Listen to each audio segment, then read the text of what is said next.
ഇതെന്താണിത്? വാമനൻ. ഇതാണ് വാമനൻ ശരിക്കും റിയൽ. ഇത് അച്ഛനാ ചവിട്ടിത്താത്തനാണ് മേലേക്ക് കയറുന്നുണ്ട്. അച്ഛൻ്റെ അനീതിക്കെതിരെ മകൻ പോരാടുകയാണ് ഈ ഓണത്തിന്. അതെ. Welcome back to our channel. എല്ലാവർക്കും ഞങ്ങളുടെ ഹൃദയം നിറഞ്ഞ ഓണാശംസകൾ. എക്സാം കഴിഞ്ഞാൽ പിന്നെ സെലിബ്രേഷൻ ആണല്ലോ. അപ്പം നമ്മൾ സെലിബ്രേഷന് വേണ്ടിയിട്ടുള്ള കുറച്ച് സാധനങ്ങൾ വാങ്ങാനായിട്ട് പോയതാണ്. ഇപ്രാവശ്യം യുവി സ്കിറ്റിനുണ്ട്. അവനാണ് വാമനൻ. ടീച്ചർ പറഞ്ഞത് ഇനി സ്കൂളിൽ ഇതുപോലത്തെ ഒരു വാമനനെ കിട്ടില്ലെന്നാണ്. കാരണം ഹൈറ്റ് കൊണ്ടാണെങ്കിലും ആൾ കുഞ്ഞിതായതുകൊണ്ടിട്ട് തന്നെ ഇവനെയാണ് വാമനനായിട്ട് സെലക്ട് ചെയ്തത്. അപ്പോൾ നമ്മൾ ഉച്ചക്കത്തെ ഊണൊക്കെ കഴിഞ്ഞിട്ട് ഒന്ന് അപ്പുറത്തെ വീട് വരെ പോകണേണ്. അവിടെ ഒരു കുഞ്ഞു ആവ ഉണ്ടായിട്ടുണ്ട്. ബേബി ബോയ് ആണേ. അപ്പോൾ ആളെ കാണാനായിട്ട് പോകണം. ഞങ്ങൾ ഇതുവരെ കണ്ടിട്ടില്ല. 2 മാസമായി അവൻ ജനിച്ചിട്ട്. കാരണം നമ്മൾ ഇൻഫെക്ഷനൊന്നും ആവണ്ടല്ലോ എന്നോർത്തിട്ടാണ് പോകാതിരുന്നത്. അപ്പോൾ ദേ തിരിച്ച് പോകണേണ്ട. അപ്പോൾ യുവി ഇവിടെ പറയണമായിരുന്നു, നല്ല തെളിഞ്ഞ വെള്ളമാണല്ലേ അമ്മേ, നമ്മുടെ അവിടെ മാത്രമാണ് പായലെന്നൊക്കെ. അങ്ങനെ ദേ ഞങ്ങൾ വീട്ടിലേക്ക് തിരിച്ച് വന്നു.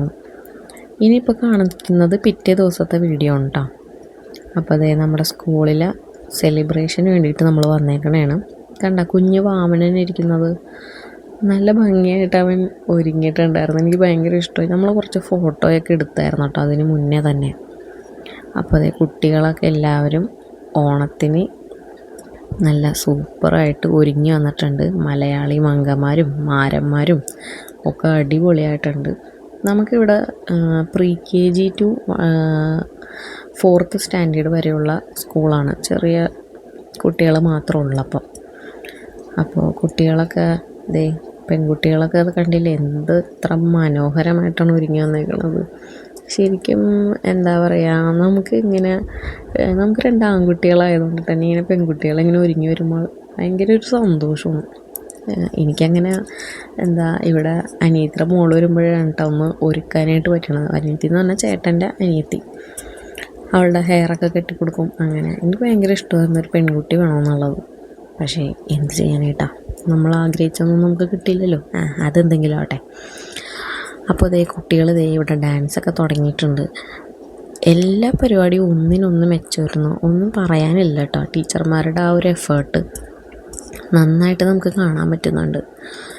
കുട്ടികളെ ഇത് കൃത്യമായിട്ട് പഠിപ്പിക്കാനും എല്ലാത്തിനും ആയാലും നല്ല ആക്റ്റീവായിട്ടുള്ള ടീച്ചർമാരാണ് നമ്മുടെ സ്കൂളിലുള്ളത്. പിന്നെ HMൻ്റെ കാര്യം പ്രത്യേകം എടുത്ത് പറയേണ്ടതാണ്. സിസ്റ്റർ മെറ്റിൽഡ നല്ല ഭയങ്കര എനർജറ്റിക്കാണ് സിസ്റ്റർ. അപ്പോൾ അതേ പാട്ടും ഡാൻസും അങ്ങനെ ഓരോന്നൊക്കെ ആയിട്ട് ഇങ്ങനെ വന്നുകൊണ്ടിരിക്കുന്നതാണ്. അതിൻ്റെ ഇടയിൽ ഞങ്ങൾ ചെറുതായിട്ടൊന്ന് വീഡിയോ ഒക്കെ എടുത്തിട്ടുണ്ട്. ഇനോ ബേബിക്കാണെങ്കിൽ എല്ലാം കൂടി കണ്ടിട്ട് വട്ടാകണിരുന്നു. ഇതെന്താ കഴിയുന്നില്ലേ എന്നുള്ളൊരു മനോഭാവം ഒരു നട്ടവന്. അവനിങ്ങനെ എന്താ പറയുക, കുറേ നേരം ഇങ്ങനെ പ്രോഗ്രാമൊക്കെ കണ്ടുകൊണ്ടിരുന്ന അവന് ദേഷ്യം വരും. അങ്ങനെ കുട്ടികളോട് തകർത്താടണയാണ്. ഇതിപ്പോൾ എല്ലാ ക്ലാസ്സിലുള്ള പിള്ളേരും കൂടെ മിക്സായിട്ടുള്ള ഡാൻസാണെന്ന് തോന്നണം കണ്ടിട്ട്. കാരണം കുറച്ച് വലുതായിട്ടുള്ള കുട്ടികളുണ്ട്, കുറച്ച് ചെറുതായിട്ടുള്ള കുട്ടികളുണ്ട്.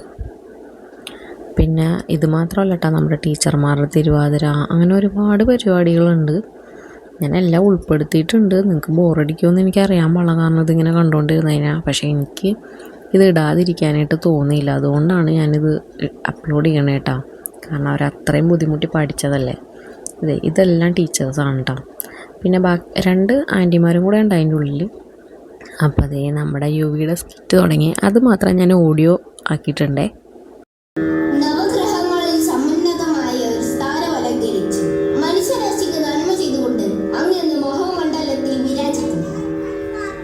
തീർത്ഥം പകർന്നാലും മുനികുമാര ആവശ്യമുള്ള ഭൂമി അളന്നെടുത്തുകൊള്ളുക.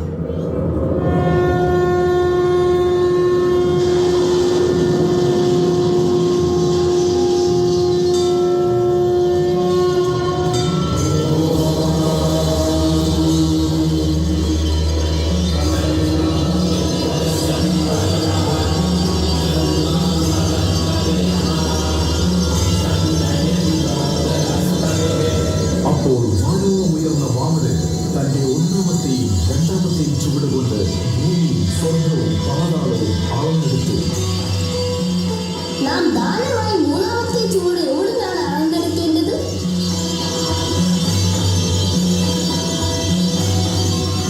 ഓം നമോ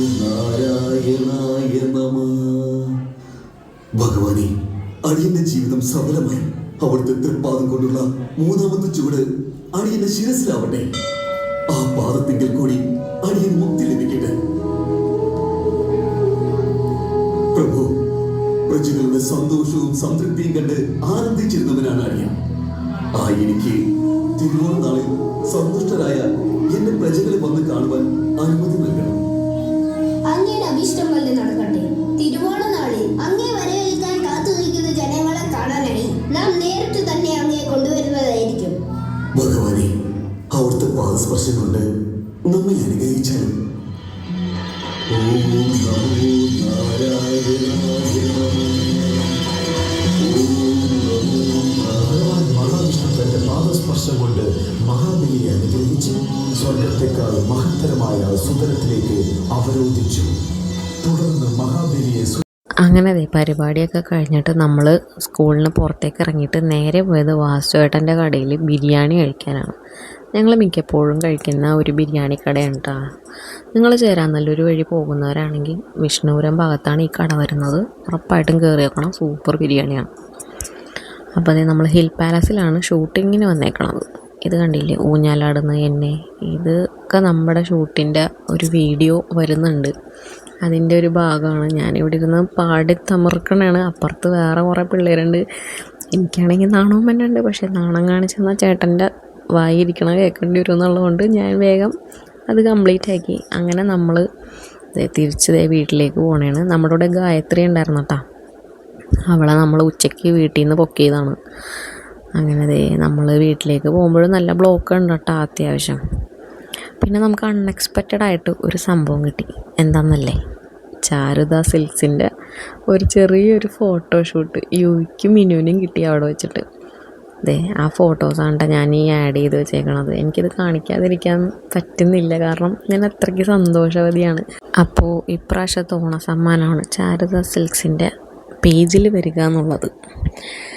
ഓക്കെ, അപ്പോൾ നമ്മുടെ ഇന്നത്തെ ഈ ഒരു വീഡിയോ ഇവിടെ വെച്ച് നിർത്തുകയാണ്. എല്ലാവർക്കും ഒരിക്കൽ കൂടി ഹൃദയം നിറഞ്ഞ ഓണാശംസകൾ. മറ്റൊരു വീഡിയോയിൽ കാണുന്നത് വരെ okay, bye. Thanks for watching.